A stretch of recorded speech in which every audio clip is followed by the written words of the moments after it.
क्या आपको मालूम है सन 1800 से इस देश में हिंदू मुस्लिम दंगे हो रहे हैं। 1926 में पूरे देश में दंगे हुए थे। क्या यूपी, लाहौर, मुंबई, तमिलनाडु, कोलकाता सब जगह अलग अलग वक्तों में दंगे होते रहे हैं। तो ये जो एक गंगा जमनी तहजीब है ये कहाँ है? अगर इतने दंगे होते रहे, 100 साल से दंगे हो रहे हैं, तो कहाँ है ये गंगा जमनी तहजीब? चलिए एक और तरह से देखते हैं। आजादी का आंदोलन चला, गांधी जी हमारे लीडर थे, हम सब उन्हें प्यार करते हैं, बहुत आदर करते हैं, कोई इसमें डाउट ही नहीं है।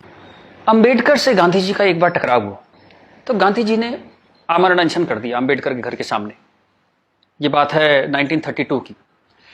आखिर में अंबेडकर को झुकना पड़ा, पूना पैक्ट हुआ और अंबेडकर ने एक बात कही जो बहुत प्यारी है, जो मैं गैलीलियो की बात टक्कर की बात मानता हूं, नेवरदलेस इट मूव्स, उस टक्कर की बात मैं मानता हूं। अंबेडकर ने कहा बात तो मेरी सही है, लेकिन इस वक्त आपकी जान चली जाए ये ठीक नहीं है, क्योंकि अभी देश को आपकी जरूरत है आजादी के लिए, तो मैं अपनी मांग वापस लेता हूं। हालांकि बात तो मेरी सही है। कितनी प्यारी बात थी। उस आमरण अनशन से अंबेडकर को झुकना पड़ा। 1939 कांग्रेस का अधिवेशन तिरुचुरी, सुभाष चंद्र बोस जीत गए थे कांग्रेस अध्यक्ष के लिए, सीतारामैया हार गए थे। लेकिन गांधी जी ने कहा कि नहीं, बोस नहीं बनेंगे वरना मैं छोड़ दूंगा कांग्रेस, ये वो बहुत कुछ टेंट्रम थ्रो किया। तो सुभाष चंद्र बोस ने त्याग पत्र दिया। यहां भी गांधी जी की जिद आगे आई। अंग्रेजों के खिलाफ भी उन्होंने भूख हड़ताल करी तो अंग्रेजों को झुकना पड़ा। तो लोगों के दिल में ये सवाल है, मेरे दिल में सवाल था, जब मैं 7th 8th स्टैंडर्ड में था तो मैंने अपने टीचर से पूछा था, जब जिन्ना ने कहा कि इस देश का पार्टीशन होगा, बंटवारा होगा, तो गांधी जी ने उसके घर के सामने आमरण अनशन क्यों नहीं किया? इस सवाल का जवाब कौन देगा? मुझे आज तक इस सवाल का जवाब नहीं मिला। खैर उसके बाद जिन्ना अड़ गए तो पार्टीशन हुआ। 47 में पार्टीशन में करीबन 15-20 लाख डेड बॉडीज, जो हिटलर नहीं कर पाया, 15-20 लाख डेड बॉडीज हमने देखी। कुछ करोड़, 1-1.5 करोड़ लोग यहां से उजड़ के वहां गए, वहां से उजड़ के यहां आए। पूरी ह्यूमन हिस्ट्री में इससे ज्यादा डेंजरस, इससे ज्यादा खतरनाक चीज कुछ नहीं हुई। शायद वो रवांडा टूटसी में जो प्रॉब्लम हुई वही इसकी टक्कर की प्रॉब्लम होगी। सैकड़ों सैकड़ों औरतों को नंगा करके सड़क पे चलाया जाता था, उसे पिंड यात्रा कहते थे। इतनी दर्दनाक चीज, बट ये हुआ क्यों? And who failed? किस वजह से इतना बड़ा पार्टीशन हुआ? सिर्फ एक वजह से कि मुस्लिम्स ने कहा हम आपके साथ नहीं रहेंगे। और आप बकवास आज भी करे जा रहे हो गंगा जमनी तहजीब की, कौमी यकजहती की। 20 लाख लाशें गिर गई, आप अभी भी सच का सामना नहीं करोगे? उसके बाद जो पार्टीशन से लोग आए, यहां बहुत सारे शहरों में रहे और अगले 20, 25, 30 साल बड़ी गरीबी में रहे। ना उनके पास पैसे थे, ना कैंप बोल दिया जाता था, वहां कैंप में रहते थे। बहुत तकलीफों से उन्होंने 20-30 साल बिताए। अब तो वो लोग नहीं है, गुजर गए, लेकिन उनकी वो दर्द की, वो जो रोंगटे खड़े कर देने वाली उनकी कहानियां थी, वो कहानियां जिंदा है। वो लोग जिंदा नहीं है, पर वो कहानियां जिंदा है। और याद रखिएगा, कहानियां अपने हीरो से, अपने कैरेक्टर से ज्यादा उम्र रखती हैं। जीसस चले गए, कहानियां हैं। राम चले गए, कृष्ण चले गए, उनकी कहानियां चलती हैं हजारों सालों से। तो वो लोग चले गए, पर वो कहानियां इस देश के सबकॉन्शियस में चली गई हैं, कलेक्टिव सबकॉन्शियस में वो कहानियां हैं। इसलिए जो आप हेट्रेड देखते हैं हिंदू मुस्लिम की, वो बड़ी एब्स्ट्रैक्ट सी हेट्रेड है, उसकी कोई शेप नहीं है, आप मालूम भी नहीं पड़ता किस वजह से या किस चीज के लिए, पर वो है। फिर आजादी हो गई, सरकार बन गई, कॉन्स्टिट्यूशन आ गया। उसके बाद फिर अजीब अजीब सी चीजें होने लगी इस देश में। शरिया की बातें होने लगी, 4 शादियां कर सकते हैं, हां कर सकते हैं। शाहबानो आती थी तो पूरा पार्लियामेंट उल्टा लटक जाता था सुप्रीम कोर्ट को दबाने के लिए। ये कुछ अजीब अजीब सी चीजें होने लगी इस देश में। तो कभी ये क्यों नहीं कहा गया कि हाँ हम शरिया पूरी तरह लागू करेंगे, हिंदू चोर जेल में जाएगा, मुसलमान चोर के हाथ काट दिए जाएंगे, क्योंकि शरिया में ऐसा कहा गया है। ये कभी कहा ही नहीं गया किसी प्लेटफॉर्म पर, लोगों के दिल में था। अब इस सवाल को दबाया कैसे गया? कांग्रेस के हाथ में ताकत आई। अब उसे इस बात से बचना था कि पार्टीशन हमारी वजह से हुआ, हम लोग फेल हो गए। तो उन्होंने सारे टेक्स्ट बुक अपने हिसाब से लेके, सारे यूनिवर्सिटीज के वाइस चांसलर्स और ये एनसीईआरटी, सीबीएसई, सबके हेड्स उन्होंने अपने आदमी भर्ती करने शुरू किए। उन्हीं लोगों को पद्मश्री देना शुरू किया, उन्हीं लोगों को तमाम मनसब और तमाम तरह की, वही चीफ गेस्ट बनते थे जलसों में। सारी टेक्स्ट बुक वैसी छपने लगी, जहां बस यही बताया जाता था कि दे दिया में आजादी, बिना खड़क बिना ढाल। और वो जवाहरलाल नेहरू यहाँ फूल लगाते थे और उस बच्चे उन्हें चाचा नेहरू कहते थे। लाइसेंस राज था, सारा प्रेस उन्होंने कंट्रोल किया। और खुद वो बड़े मजे से रोजा इफ्तार की पार्टियों में जाते थे। वो पार्टियां जहां ये बताया जाता था कि कोई मिसट्रस्ट नहीं है इन दोनों कौमों के बीच में, बढ़िया दावतें खा रहे थे, रोजा इफ्तार कर रहे थे। कांग्रेस बिकेम अ मछली मार पार्टी। उन्होंने मुस्लिम वोटों की फिशिंग स्टार्ट कर दी, यहां से फिशिंग स्टार्ट हुई। और अगेन वही बात, कैरेट, एक बार जब बात समझ में आ गई तो फिर जितने नए नए लीडर आने लगे, लालू, मुलायम and so on, Mamata Banerjee, सब वही फिशिंग में लग गए। मैं एक बड़ा इंटरेस्टिंग एक अपना परसेप्शन देना चाहता हूं आपको। ब्रिटिशर्स जो 47 में इंडिया छोड़ के चले गए, मान लीजिए आजादी के बाद वो यहीं रह जाते, मान लीजिए जैसे साउथ अफ्रीका में हुआ, वहां से जब अंग्रेज छोड़ के गए तो सारे अंग्रेज छोड़ के नहीं गए, बहुत सारे अंग्रेज वहीं रह गए अफ्रीका में। आप उनकी क्रिकेट टीम देखते हैं ना, सारे उनके ग्रीम स्मिथ और पोलक और सब उनके एबीडी, सारे उनके प्लेयर्स जो हैं, जो नेशनल हीरोज हैं, वो वाइट हैं। एक दो रबाडा वगैरह, रबाडा और वो सब खेल लेते हैं, बट मोस्टली वाइट्स खेलते हैं। अंग्रेज वहां से छोड़ के नहीं गए, वहीं रह गए। खैर नेल्सन मंडेला ने उनको इतना खूबसूरती से हैंडल किया कि उस देश में भी वरना पार्टीशन होता और ऐसा ही खून बहता, बट वो इतने ही स्मार्टली उन्होंने हैंडल किया। वो एक अलग कहानी है, पढ़िएगा उसके बारे में। इस दुनिया की सबसे इंस्पायरिंग कहानियों में से है जो मंडेला ने किया। Great great guy. खैर, अगर यहां ऐसा होता कि ब्रिटिशर्स यहां रह जाते, तो मैं आपको मेरा ये एक आकलन है, तो 20-30 साल बाद एक पॉलिटिकल पार्टी पैदा होती जो उनके वोट की फिशिंग करती, और हमें ये समझाया जाता कि हिंदुस्तानी और ब्रिटिशर्स में कभी कोई झंझट था ही नहीं। They were friends, they were happy. हम मिलके होली, दिवाली, ईद मनाया करते थे। और ये जनरल डायर, ये तो आप झूठी बातें हैं, जलियांवाला बाग में गोली चला दी जनरल डायर ने, ये सब एग्जेजरेशन है, राइट विंगर्स ने पैदा किया है। अगर अंग्रेजों के भी वोट यहां पे होते तो ये झूठ चलता रहा और Hindus got sick of it. पर कहने का कोई रास्ता नहीं था, कोई आउटलेट नहीं था इस बात को कहने का, कोई ऐसा चेहरा नहीं था वो जिसके साथ वो बात कहते कि वो एम्पैथी से हमारी बात सुनेगा। अब यहां मैं थोड़ी सी डिटूर लेना चाहता हूं। कांग्रेस ने इस देश की बहुत सेवा की है। अगर इतनी मॉडर्न आउटलुक के नेहरू जी ना होते तो देश यहां तक ना पहुंचता। उतनी भयंकर गरीबी में जब दंगे भी थे, वॉर भी थे, नेहरू जी ने इसरो के बारे में सोचा, एटॉमिक पावर के बारे में सोचा, आईआईटीज के बारे में सोचा। Great guy. जो उनकी अच्छाइयां वो अच्छाइयां हैं, बट इसी के साथ जो गलतियां भी उन्होंने बहुत बड़ी करी। एक इतनी बड़ी चीज को, एलिफेंट इन द रूम जिसको बोलते हैं, डायनासोर आपके सामने खड़ा था, आप उसे एड्रेस, उसका सॉल्यूशन नहीं निकाल पाए। कम से कम हाँ तो कहते डायनासोर खड़ा है। और झूठ ऐसे ऐसे चलाए, जैसे कश्मीर के बारे में झूठ चलाया। 370 का तो कुछ हो नहीं सकता भाई, महाराजा हरि सिंह ने यही शर्त पे विलय किया था कश्मीर का, क्योंकि 370 उन्होंने तब किया, तो कुछ हो ही नहीं सकता इसका। अब पता लगा ये झूठ है, महाराजा हरि सिंह ने ऐसा कुछ साइन ही नहीं किया था। ये तो दलाल टाइप के लोगों ने 1.5 साल बाद, 1.25 साल बाद लाए 370, और अंबेडकर ने साफ साफ मना किया कि नहीं है ये 370 नहीं लगाऊंगा, इतनी खराब है ये। फिर भी लगा दिया आपने, जबरदस्ती ठोक दिया आपने।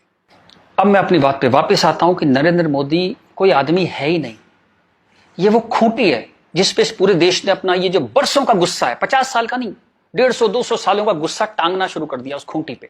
डिस्कशंस स्टार्टेड हैपनिंग, गुस्से को एक जगह मिली, एंगर फाउंड अ वेंट। चलिए एक और बात करते हैं। मेरा मानना है कि हम लोग एक एहसान फरामोश कौम है। जी बिल्कुल ठीक सुना आपने, हम एहसान फरामोश लोग हैं। गुरु अर्जुन देव, गुरु तेग बहादुर, बंदा बहादुर, भाई मती दास, हकीकत राय, गुरु गोविंद सिंह, आपने नाम सुने, सिख गुरुज, उनके साथी। जब हिंदू कौम इस्लामिक रूलर से बहुत परेशान थी, फोर्स कन्वर्जन हो रहे थे, बहुत जुल्म हो रहे थे, जजिया वजिया बहुत चीजें थी, तो इन्होंने हिंदुओं को बचाने के लिए ये सब कुर्बानियां दी।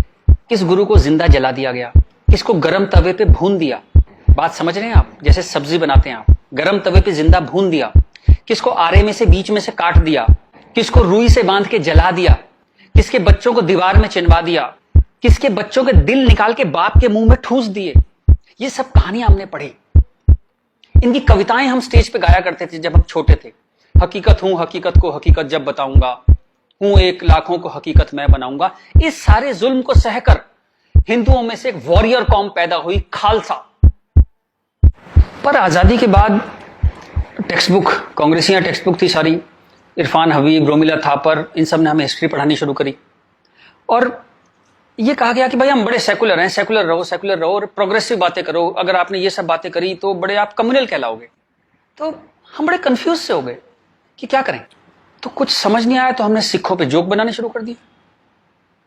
कल्पना कीजिए, हिंदुओं में से उठी हुई एक कौम जिसने इतने बलिदान दिए, आज हम उसके ऊपर चुटकुले बनाते हैं। बजाय उस कौम को सिर पे बिठाने के हम उस पर चुटकुले बनाने लगे। चलिए, ये वक्त भी देखा इस देश ने। यहां से प्रॉब्लम शुरू हुई।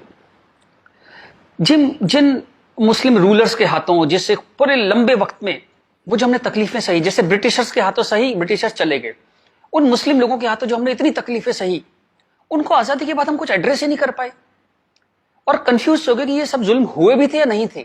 ये गुरुओं ने जो इतनी बलिदान दिए थे, जो इतने सैकड़ों सालों से ये जो गुरुद्वारे बने हुए हैं, ये सच्चे हैं कि नहीं है, या ये मोदी ने बना दिए जाके चुप चुप के 200-300 साल पहले मोदी ने बना दिए। अंदर ही अंदर एक कैंसर है, इस गुस्से का एक कैंसर है जो इस देश को खाए जा रहा था कई सौ साल से। वो कैंसर पार्टीशन में दिखाई दिया, आपके 2 हाथ काटने पड़े, एक भारत एक पाकिस्तान बन गया, एक बांग्लादेश बन गया, 2 हाथ कट गए आपके अंदर इतना बड़ा कैंसर था। लेकिन आप क्या करते हैं, आप लिपस्टिक लगाते हैं, पाउडर लिपस्टिक लगा के आप कहते हैं भाई everything is well, all is well. चलिए इस प्रॉब्लम को एक और तरह से देखते हैं। तो ये भारत पाकिस्तान बांग्लादेश तीनों को मिला दें तो करीबन 50 करोड़ मुस्लिम लोग हैं यहाँ पे रहते हैं। ये कहां से आए? इतने मुस्लिम तो अरब में भी नहीं है, मिडिल ईस्ट में इतने मुस्लिम नहीं है। इस देश में पारसी भी आए, बुद्ध हैं, राजपूत हैं, सिख हैं, बहुत कौमें हैं, ये क्यों नहीं हो गए 50 करोड़? इस क्वेश्चन का क्या आंसर है? फिर एक दलाल टाइप के जो लोग हैं उन्होंने एक नया नैरेटिव स्टार्ट किया। ये पिछले 25-30 साल से ज्यादा जोर पकड़ा इस नैरेटिव ने, 20-25 साल से, कि ये प्यार से कन्वर्ट हो गए, ये हिंदू ही थे, प्यार से कन्वर्ट हो गए। वेरी गुड, वाह। ये कहा गया सूफी संत आते थे, दरवेश फकीर वकीर आते थे, उन लोग प्यार से कन्वर्ट हो गए। मैं आपको एक एग्जांपल देता हूं। जैसे हमारा एक बहुत बड़ा देश था, ऐसे एक बहुत बड़ा देश था पर्शिया, वहां पारसी रहते थे और वो कलाओं में, ट्रेड में, एजुकेशन में बहुत ऊपर देश था, उसकी वो पूरी सिविलाइजेशन बहुत हाई पे थी। ये मिडिल एजेस की बात है, मुस्लिम्स का अटैक हुआ, करीबन 25-30 साल में एक भी पारसी जिंदा नहीं बचा, सारे देश छोड़ के भाग गए, मर गए, लूट हत्या बलात्कार, और 25-30 साल में एक नया इस्लामिक मुल्क बन गया। बाद में जिस मुल्क का नाम पड़ा ईरान। सारे पर्शियंस कहां गए? कुछ भाग के तो हिंदुस्तान भी आ गए थे। वो प्यार से कन्वर्ट हो गए। ऐसा प्यार इस दुनिया ने कई बार देखा है, अफ्रीका में, एशिया में, ऐसा प्यार 25-30 कंट्रीज ने बर्दाश्त किया है और वो 25-30 कंट्री टोटल इस्लामिक बन गए। और लेटेस्ट कश्मीर, जब वहां से 3 लाख 4 लाख हिंदू भगाए गए तो वो प्यार से भागे वहां से और पूरा कश्मीर इस्लामिक हो गया। Make no mistake, it's a caliphate. जो बगदादी करता है खलीफा जो अपना साम्राज्य बनाता है जहां सिर्फ मुस्लिम होते हैं और अगर गैर मुस्लिम है तो उन्हें डिम्मी बन के रहना पड़ेगा, खत्म होकर रहना पड़ेगा, वो कैलिफेट है इस्लाम की। इस वक्त कश्मीर में, हिंदुस्तान में कैलिफेट है। 1921 में मालाबार में दंगा हुआ था, वहां भी कैलिफेट बनाने की कोशिश की गई थी। कुछ 50,000 या 1 लाख हिंदुओं को बाहर निकाल दिया था वहां से, फोर्स्ड कन्वर्जन किया था, तो तब नहीं बना पाए। लेकिन आज कश्मीर में कैलिफेट है, ध्यान रखिएगा। ये आपकी गुलदस्ता और कश्मीरियत, जमहूरियत, इंसानियत सबके बीच में एक कैलिफेट बन गई। लेकिन आप कहते हैं कुछ हुआ ही नहीं है। और जब ये 3-4 लाख हिंदू वहां से भगाए गए 1 महीने के अंदर, तब कॉन्स्टिट्यूशन सो रहा था, इंटेलेक्चुअल सेमिनार कर रहे थे, गंगा जमनी तहजीब पे सेमिनार कर रहे थे और इस तरह की तमाम रोजा इफ्तार की दावतें चल रही थी। Happy, everybody was happy. और जो पूरी तरह इस्लामिक नहीं बना, उसके टुकड़े हुए, जैसे हिंदुस्तान के टुकड़े हुए, सूडान के टुकड़े हुए, और आपकी और हमारी जिंदगी में, हमारे लाइफ टाइम में स्वीडन के टुकड़े होंगे। आज से 15-20 साल के अंदर स्वीडन टूट जाएगा। ये एक प्रोसेस है जो पूरी दुनिया में चल रहा है। आप या तो बहुत भोले हैं, देखते ही नहीं, या आप इतने मूर्ख हैं कि दुनिया में क्या हो रहा है आपने कभी देखा ही नहीं, या आप झूठे हैं, या आप दलाल हैं। अगर आप इस पूरे प्रोसेस को मना करते हैं कि नहीं नहीं ऐसा कुछ नहीं था, यहां तो बड़ी गंगा जमनी तहजीब थी, आप इन सब में से एक है, या हो सकता है सब कुछ हो। चलिए मैं आपके साथ एक एक्सरसाइज करता हूं। आपके एक दादा होंगे, एक दादा परिवार है, दादा, चाचा, ताऊ, बुआ, फूफा, उधर के उनके बच्चे, सब एक पूरी फैमिली ट्री वो है। एक नाना की तरफ से है, तो एक आदमी करीबन ऐसे 10-15 परिवार उसके आसपास होते हैं। इसके बाद आप कॉलेज, आपका कॉलेज, स्कूल कॉलेज, जहां 50-100 स्टूडेंट हैं, जिसमें कुछ दोस्त हैं जो आपके साथ ट्रेवल करते हैं जिंदगी भर। फिर आपका मोहल्ला, आपकी कॉलोनी, वहां भी आप 10-20 परिवारों को जानते हैं। यूं कहें एक आदमी मोटा मोटा 700-800 1000 लोगों की खबर उसको होती है, डायरेक्ट खबर, चाहे मिले ना, कि कोई बहुत दूर रहता है लेकिन हाँ पता लगता है उसकी शादी हो गई, उसके बच्चा हो गया, डेथ हो गई, कुछ बहुत अच्छा हो गया, बहुत बुरा हो गया, खबर आ जाती है कहीं ना कहीं से। अब मैं आपसे एक्सरसाइज करता हूं, पिछले 20, 30, 50 साल में ये इन 1000 लोगों में से कितने लोग मुस्लिम बने, कितने लोग कन्वर्ट हुए? आंसर मिलेगा 0। क्या हुआ? सारे सूफी, दरवेश, फकीर रिटायर हो गए, आईपीएल देखने चले गए, इस्लाम की कशिश खत्म हो गई? दोस्त, जब तक गर्दन पे तलवार ना हो ना, कोई कन्वर्जन नहीं होता, या बहुत सारे पैसे ना हो, कोई कन्वर्जन नहीं होता। उसके बाद पार्लियामेंट पे अटैक हुआ, इस देश की पार्लियामेंट पे अटैक हुआ, और उसमें शामिल अफजल गुरु, उसके सम्मान में, उसके समर्थन में लोग खड़े हैं, हजारों हजारों लोग मुसलमान खड़े हैं, और हमने तब भी कुछ नहीं कहा। इस देश में हाहाकार नहीं हुआ। मुंबई में कुछ साल पहले आजाद मैदान में एक रैली हुई, किस लिए हुई? रोहिंग्याओं के समर्थन में। आपका क्या लेने देना रोहिंग्याओं के समर्थन में? और रैली के आखिर में क्या हुआ? जो शहीदों के लिए स्मारक बना है, फौजियों के लिए, शहीदों के लिए जो स्मारक बना है, उसको जूते मार मार के तोड़ दिया। इतनी नफरत आपके मन में इस देश के लिए, और कोई कुछ कहता ही नहीं, कोई कुछ कह ही नहीं पा रहा था। ये चल रहा था इस देश में। तो ये जो एक हेट है, ये इन दोनों कौमों में रही, और वो एक नफरत जो थी, वो कभी, it never became a past history, distant history, कभी नहीं हुआ। वो रोज रहा। कभी वो अफजल गुरु के रूप में आ गई, कभी वो क्रिकेट मैच के रूप में आ गई, कभी कश्मीर, कभी आजाद मैदान, वो हमेशा कभी ना कभी उसके न्यू एडिशंस आते रहते थे। एक और एक्सरसाइज करते हैं। आप मोटरसाइकिल चलाते हैं, कार चलाते हैं, साइकिल, स्कूटर कुछ चलाते होंगे।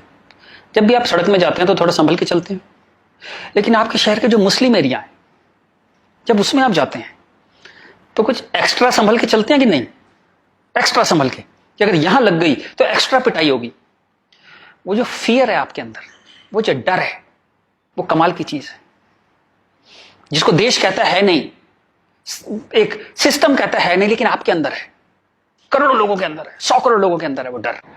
और एक आखिरी एक्सरसाइज, जब भी आपको कोई ज्ञान बांटता हुआ आदमी मिले, सेकुलर मिले, इंटेलेक्चुअल मिले, गंगा जमनी तहजीब वाला आदमी मिले, सब बराबर हैं, सब धर्म है, तो उसको कहिएगा चलिए एक पेज पे लिखते हैं, गीता, बाइबल, कुरान सब एक जैसे हैं, जीसस, राम, कृष्ण, पैगंबर मोहम्मद सब एक जैसे हैं, ना कोई छोटा ना कोई बड़ा, सब प्यारे इंसान है, सब बढ़िया हैं, सब बराबर हैं। एक पेज पे लिख के उसे बोली जरा 2-4 मुस्लिम से साइन करा के ला।